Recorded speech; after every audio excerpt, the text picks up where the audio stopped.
Hello, editorial team. This pitch is for an historical pitch on the Capetian kings of France and their relationships with their vassals from 987 with the election of Hugh Capet until Louis the Lion in 1226. I chose this time period just because the early Capetian kings from Hugh Capet until Louis VI were very weak kings, not in the sense of character, but in the sense of their control over their vassals, their ability to actually intervene and actually put down their royal authority and prevent interlord conflicts or wars between other counts and other dukes.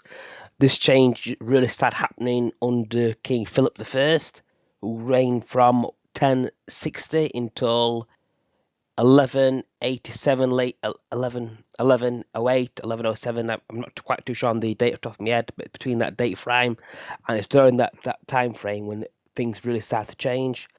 Before that, under King Hugh, under Robert Pius, Robert II, under King Henry, their rule was particularly weak. They didn't have much control outside of the royal domains. Even then, it was only really under King Philip and Louis VI where this really started to change, when they started getting more control over their royal lands.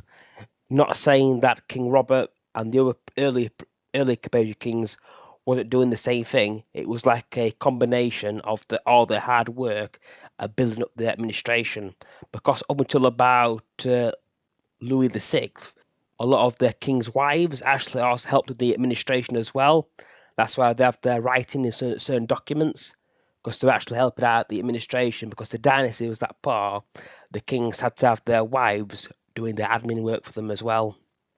Now, as I go through the article, when I actually start writing the process, depending on what the word count actually is, it'll just be going through again is the change of relationship, because in France in this time period, the most powerful lords in France and the immediate threat to the Capetian kings was the counts of Bellos and Champagne, which surrounded the crown lands. And also there was the Dukes of Normandy and the Counts of Flanders, who were also a threat to the crown in terms of their actual authority, because the crown had very little authority. If you look at the historical maps, you'll see how actually small the crown lands was and how little authority they actually had. Now, as we go through this time period, we get to later Capetian kings under King Philip Augustus, Philip II, and Louis the Lion.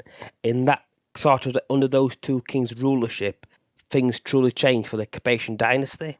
It was really from the reign of Louis VI, Louis VI, Louis VII, Philip II, and Louis VIII, where the royal authority really expanded.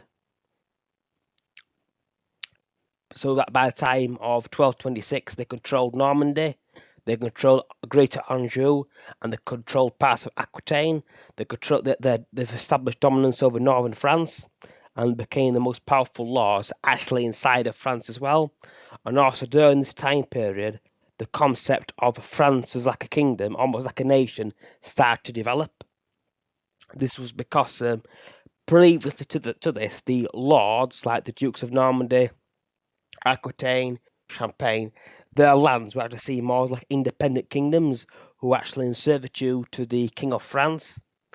And over time, this relationship, the concept of France expanded to these counties and these duchies, and previously that didn't exist. So the article will be going through the political relationship between the King of France, or the King of the Franks, if being accurate, and the relationship between their counts and their dukes, and how they actually, over time, the Capetian kings actually built up their authority. If you have any questions, please feel free to ask me anything by email or over LinkedIn. Thank you for taking the time to listen to this pitch. Thank you.